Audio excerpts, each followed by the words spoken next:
Market Peak with Seth and Matt.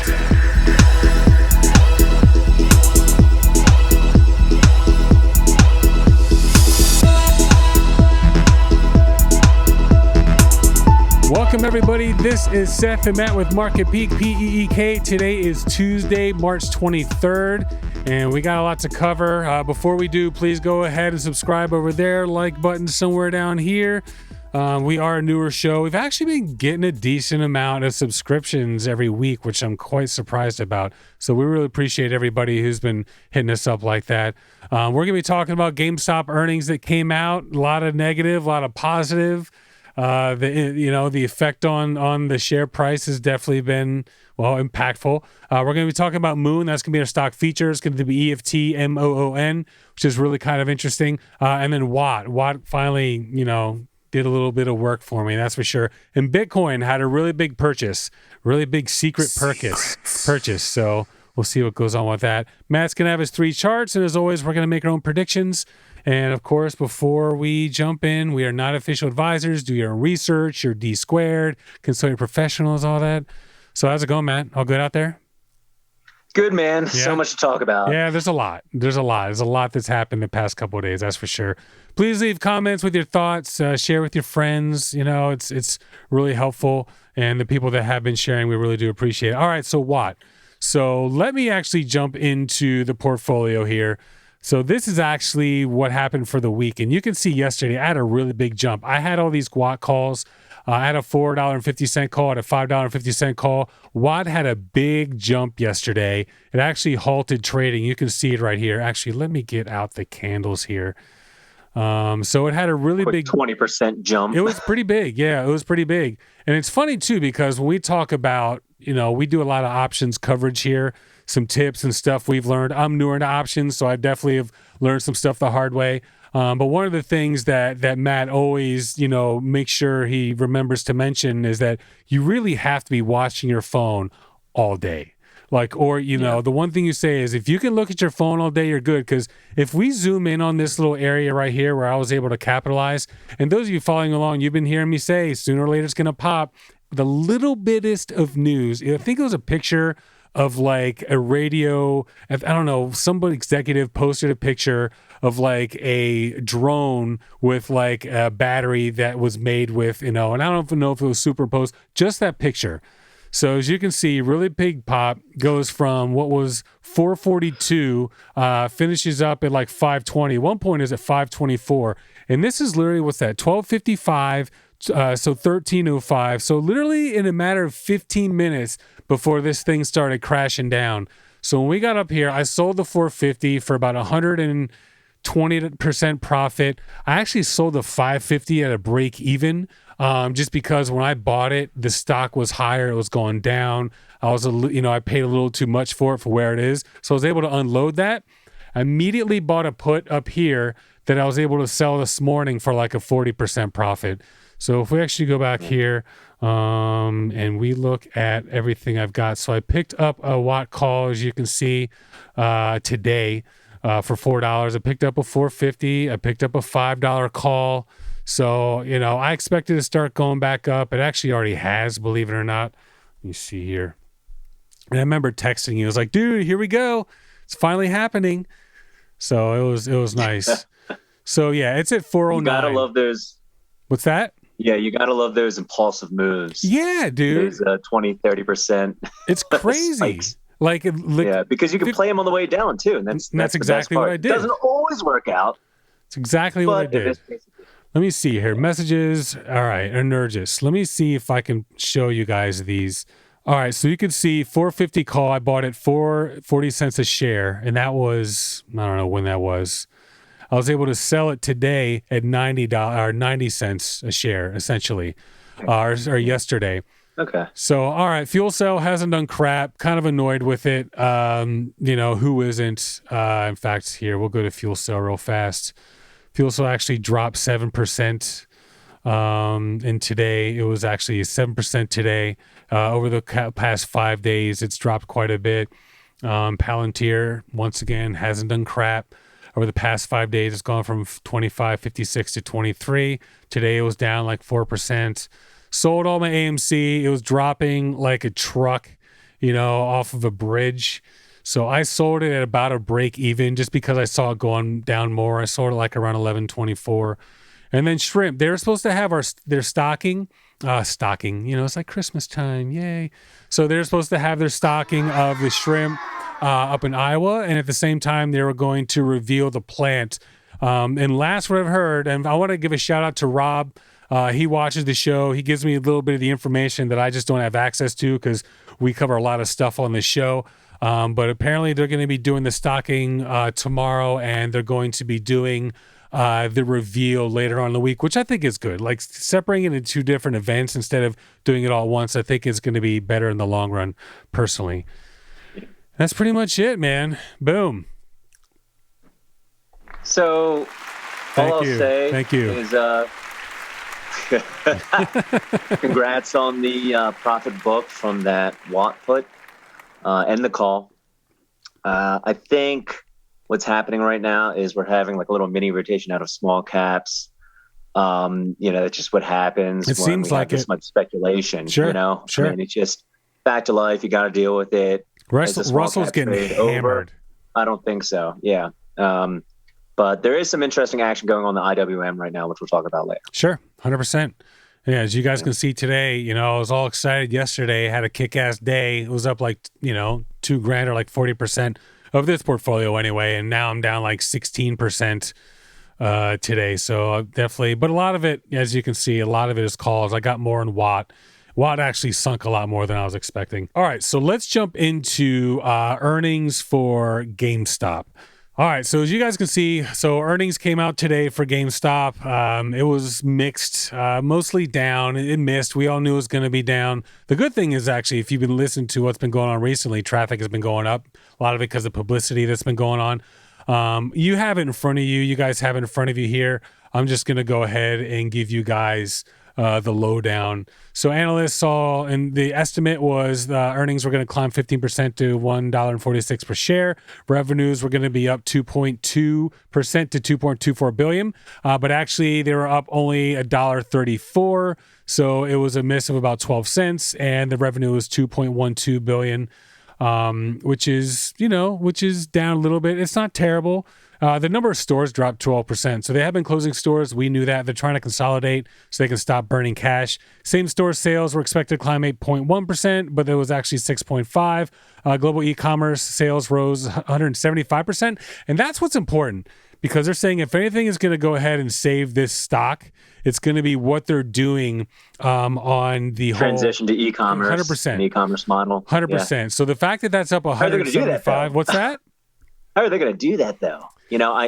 What I was thinking, and if they could somehow get a license or the ability to have a store within the stores, but Microsoft and Sony would have to allow them to do that, or maybe if they could somehow pivot to acquire licenses to games, so you'd actually sell a used license to somebody else, that would be pretty freaking amazing. You know what I'm saying? Because you used to be able to hand the disc in.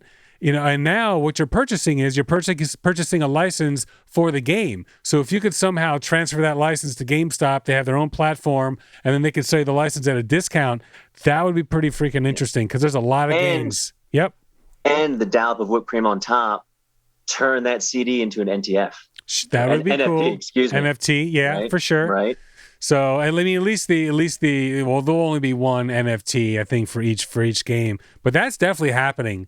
Like the Legend of Zelda, the original gold, foil wrapped, that was like $69 back in the 80s, dude. That's like $300 today or so. Yeah. A lot of old video games have become collectibles. Yeah, that's true. And like that's the interesting thing about someplace like GameStop that sells used games and a lot of old games that are now collectibles. Like there is a market there. They do have a space that they're operating in. Sure.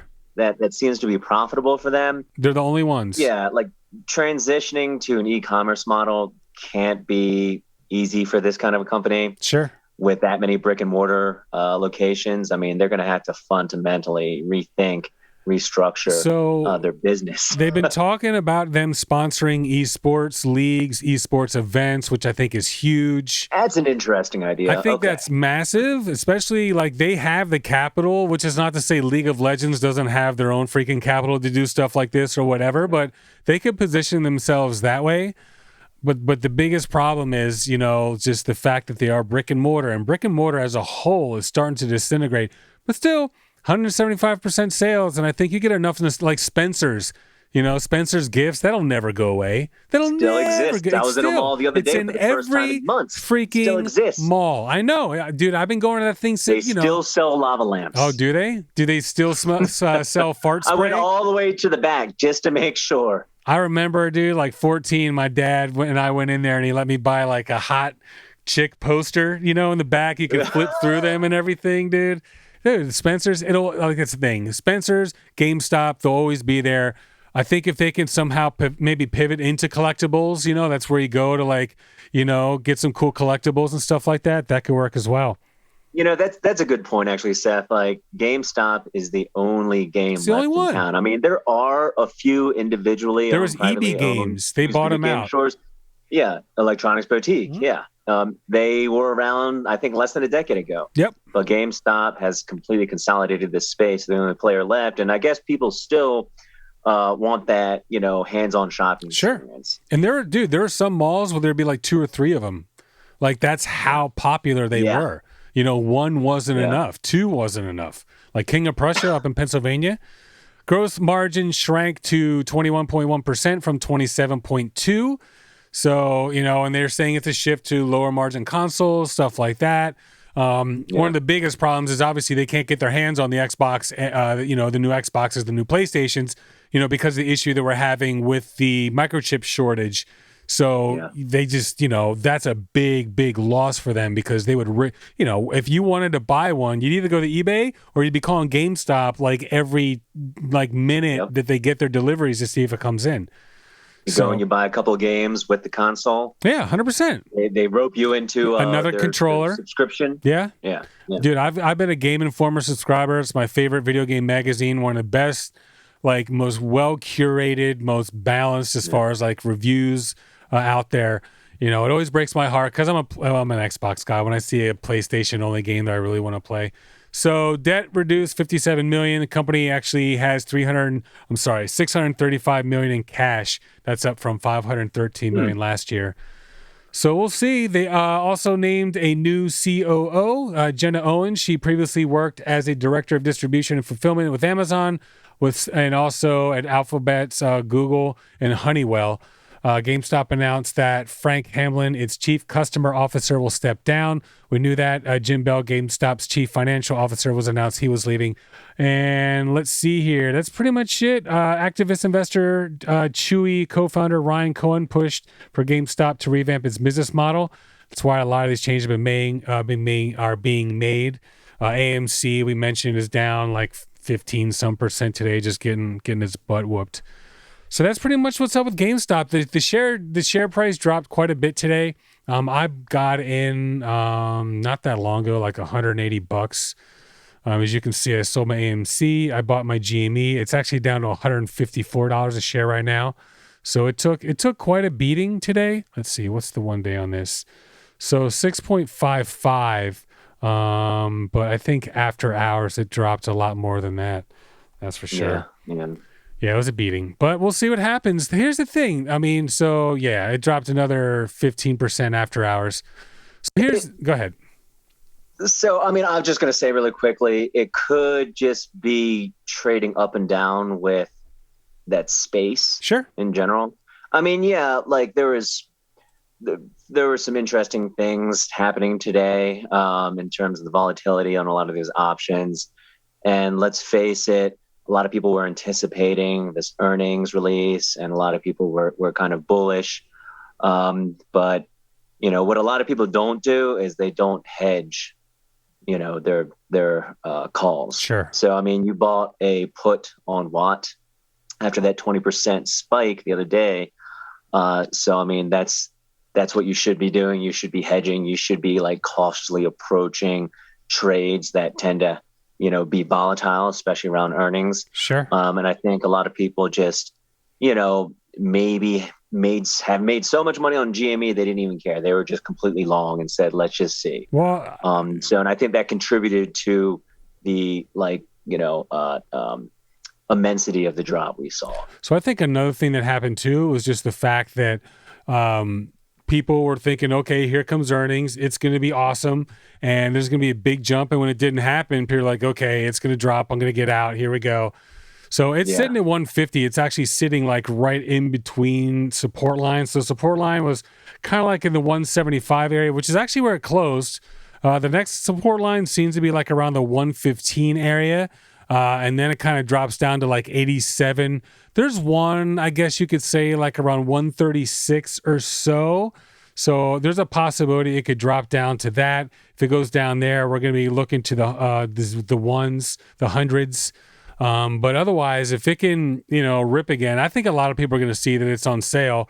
They're going to look at the positives, which there were a fair amount of. They're making changes. They're working on the pivot. Online sales were up. If there wasn't a shortage of these chips, they probably would have kicked ass. But when you can't sell these new consoles and the games and the controllers that you were saying, the stuff that you're going to get alongside that, it really, really hurts. It doesn't get people into the stores. And that's a problem.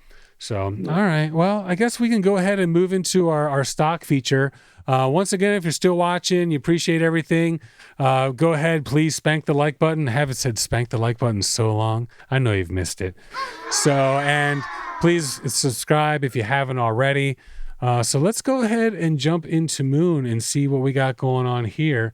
So this is something that I saw. In fact, if we look at Swaggy stocks, it was actually up there for a while with zero negative. So probably a lot of bot stuff going on. And I took a look. I was like, this is kind of interesting. I didn't really have it on my radar. And you can see, AMC is getting crushed on Swaggy stocks. Palantir, same thing. Tesla, it's not doing terrible. But that's where we kind of saw it. And Matt was like, we can go, we should maybe do a little feature on this. It's an interesting ETF. So it's the ARK alternative or companion. Very similar, as far as their lane. Moon launched in November. It's up 70% since it opened.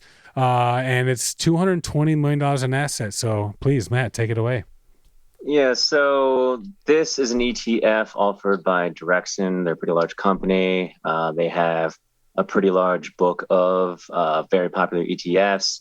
They obviously saw the success that ARK has had over the past couple of years. They want to replicate that. They released their own innovation-based ETF.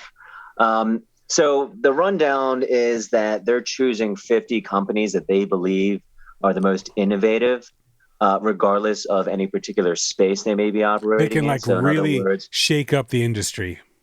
Yeah. And they actually have a scoring system. I'm not going to completely unpack that right now because part of it is kind of proprietary. But basically, they score prospective companies or inclusions based on how much they're disrupting in their emerging technology spaces.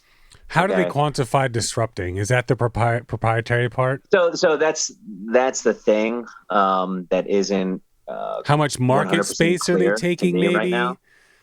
So I think they just look at companies. They look at the community surrounding them. Sure. They look at the price action, the trading volume, and they say, we should include this because there's a lot of action, there's a lot of liquidity, and we'll probably be able to make money off these companies. Sure. So I looked at their prospectus and I looked at their company list, and a lot of biopharma companies, a lot of companies dabbling in genomics, human evolution, a lot of clean energy companies, obviously, some familiars, fuel cell, plug, right?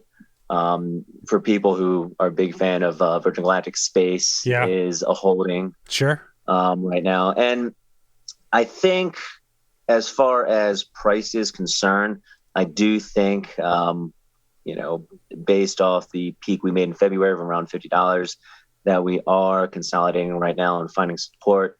You mentioned it's only a few months old right now, so it's going to take a long time to build out a base of support. And I think that's what we're going to spend the next, year probably doing. And The good thing about this also is that it's kind of a cheaper alternative to a lot of those ARC ETFs, right? Sure. Which kind of like follow, like the same model. They're tracking innovation, except in different, unique niches. And one other thing I should mention is that we are kind of trading up and down with the other ARC ETFs right now, so there is a lot of parity. Yeah.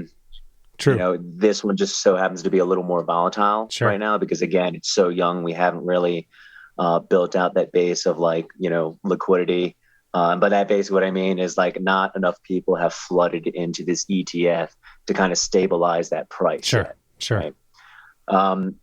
So say small caps take a huge hit, say Tesla and other, smart transportation companies take a big hit. This ETF's going to, not have any protection against that kind of a drop. And it's taken a hit along with all of those other stocks and along those lines for sure. Yeah. But really, in my opinion, really, really, really good long duration play. These companies, many of them, may fail, but I think most of these companies will be successful. You're talking about the companies in the ETF, right? Yeah. And even if some of them fail, though, I'm sure they'll be smart enough to get out before it goes completely, for sure. Yeah. And as a buyer of the ETF, I think you can have faith that the people, like Direction, knows what it's doing, and it's going to be adjusting its holdings according to what it believes the market may be trending towards. For sure. So that's my 2 cents on Moonshot. It has an interesting name. It's cool. Maybe catchy. A little gimmicky, but sure. I mean, some of the most expensive and most sought after wines in the world are nothing but a big gimmick. So it happens. There's no doubt about that. Interesting. It's sitting right at support line. There's several where you could see, but the last time there's a little bit of a bounce is right there at that 41.70 area. Yeah, so. And I think we bottomed out. Well, I'm not sure if we bottomed out yet, but we posted a low around $37 that first week of March. Sure. So, let's see what the space in general does. I'm bullish, actually, on this. And the space. We're bullish on the space altogether, for sure. Yeah. All right. Well, I like it, man. It seems like a good time to get in. Like the whole sector's has been getting hammered. Fuel cells been getting hammered. Tesla's actually, kind of held firm, which is nice. But I feel like, and you said April, you've been saying April is a great time for stocks. We're coming into this tech stock time, we'll normally have all these big tech conventions. I don't know if that's going to be, happening quite the same, but it's a good time for tech stocks. That's for sure. So yeah, fuel cell plug space work is in there as well. So, all right, I guess. Slack. What's that? Yeah. Love Slack. Love the company. For sure. All right. Well, I guess it's time for everyone's favorite segment, 3 Charts with Matt. So as usual, we're going to start with our 1 month on the VIX because, once again, this is our house chart. So we'll go ahead and break it out. We finished at 20.3, man. I really thought we were going to, because it started to drop. I thought we had a good shot, but yeah, finished at 20.3. So take it away. It's like trying to push an air-filled balloon underwater. Yeah. It just doesn't want to stay below that 20 level for True. long. And the other thing you have to think about is that there are going to be a lot of buyers at that 17 to 18 level. Sure. Right? There are going to be a lot of people buying volatility there because a lot of professional traders understand that it's been a long time since we've been that low. Yeah. And that could be an opportunity. They're going to be buyers of volatility at when we dip into the teens. Sure. The question is, will those trades be short trades, right? Will they unwind out of their buys, out of their calls, their VXX, UVXY calls in time for options expiration? We'll see what happens. I'm bullish. I'm just always bullish. I think April could be a really good month for stocks. The only thing kind of throwing a wrench into the gears right now is the 10-year Treasury yield. Yeah. It's been backing off, but now we're seeing some consolidation. We're seeing a little bounce, and that might be triggering us little mini rotation out of risk assets and into, or out of super risky stocks and into, more stable bets like tech. So do I think that's going to send the market crashing? Absolutely not. But it might kind of give us a little bit of chop. Sure. Next couple of weeks. We'll see. So we'll save the predictions for afterwards. That's for sure. All right. So IWM. So the Russell 2000 ETF, like it's, the Russell's, I'll pull out the month. The Russell's been on quite a ride. That's for sure. So look at the year, look at the 5 year. Yeah, that's true. So the two things here. One, the Russell is down 5%, or it has been down 5% over the past week. That is typically a risk-off sentiment indicator. You normally see a rotation out of small caps before a market correction because people want to get out of those, they want to de-risk their portfolios. Sure. And leave the high, the tech-focused high-growth stocks. That being said, if you look at the 5-year chart, it's just absolute bananas. And if there's one thing I've learned trading over the past few years, it's that whenever you think something can't go higher, it just goes higher. Sure. Yeah.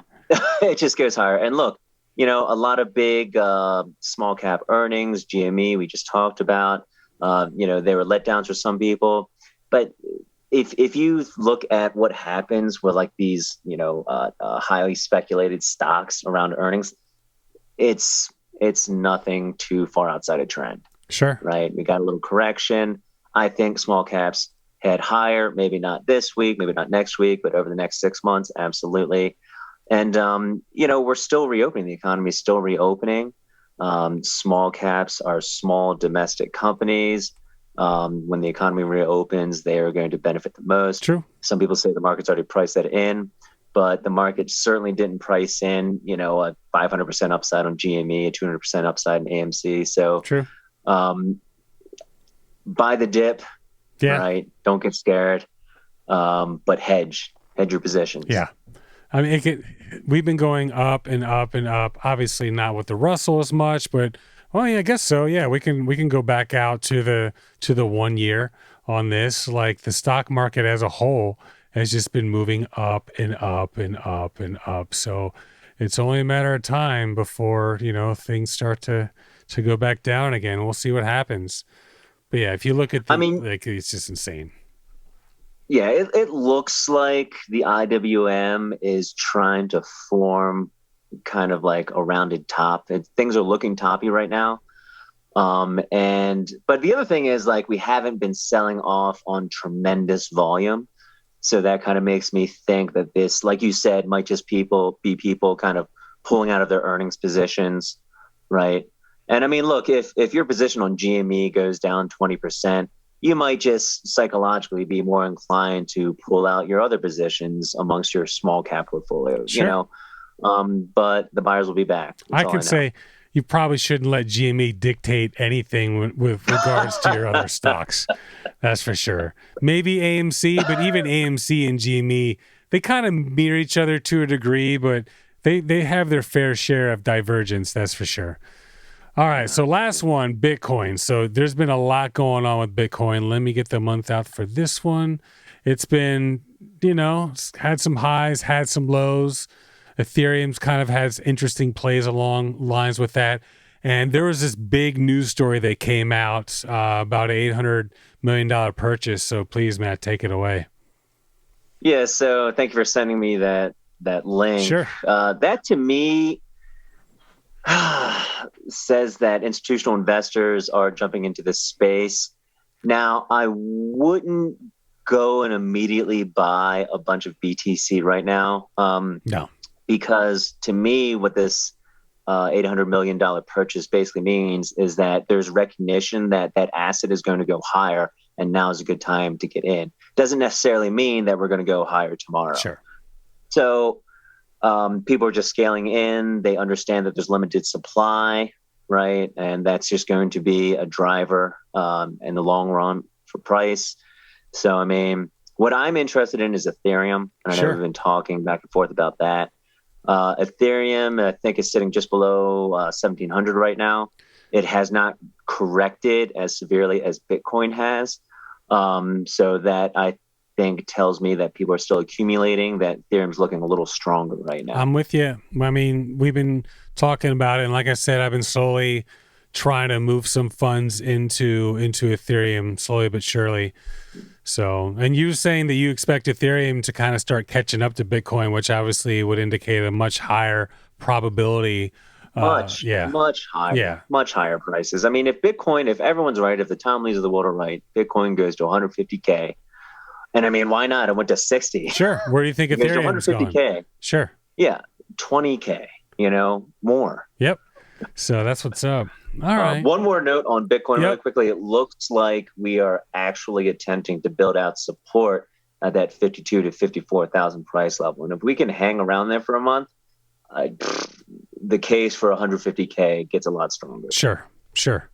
I mean, we'll see. It hasn't really backed off too much. Like I thought it'd be a lot worse. It hasn't. No, it really hasn't. At least for Bitcoin. Well, no. I mean, yeah. I mean, altogether, it's we're not going to see it hit the 30s anytime soon. I don't think. It's actually, if you look at the chart, it looks like it's about ready to start running up again. So that's what I think. Yeah, that's what I think. We'll see. All right, so predictions, the VIX. So what are we thinking by Friday? Are we going to be above or below 20? Honestly, it looks like we're just in a downtrend right now. Sure. I think we go up and then we close the week kind of down a little. Down a little. Okay. I think the VIX spikes and then kind of backs off a bit and then continues to back off for the next few weeks. I mean, we're at 20.3. It's a Tuesday. Usually Tuesday's the bummer of the day. Yeah. So it's usually like, okay, let's get Tuesday out of the way. Let's go. So if we're at 20.3 on Tuesday, I mean, feel like the rest of the week should be pretty good. Just saying. So, all right. And what would you say? So let's go ahead and talk. I guess Moon. Let's talk about Moon. Where do you expect Moon to be by the end of the week? I would expect it to go up with the hit everything's been taking, with a little bit of the consolidation that we've gotten pretty much across the board. With actually the S&P didn't do terrible. It wasn't like what do you think? Yeah, and that's an interesting thing that I also noticed today is that the S&P kind of held up. Now, obviously, it's multi-sector. Sure. It's not like, you have all your eggs in one basket like you do in the NASDAQ. But, I don't know, small caps, selling off and really underperforming the market the way they have in the past couple of days leads me to think that the other indices will eventually play ball and catch up. Sure. Meaning there's more downside to come for the NASDAQ and the S&P. But what I'd be watching if that does happen is the small cap rally. Like I'd be watching, for instance, if the S&P is down 2% tomorrow, IWM's down 0.5%. Okay. That's my signal to buy in. Okay. When the IWM starts holding up, because it's always going to lead the market. Sure. Right? The IWM is always going to lead the market.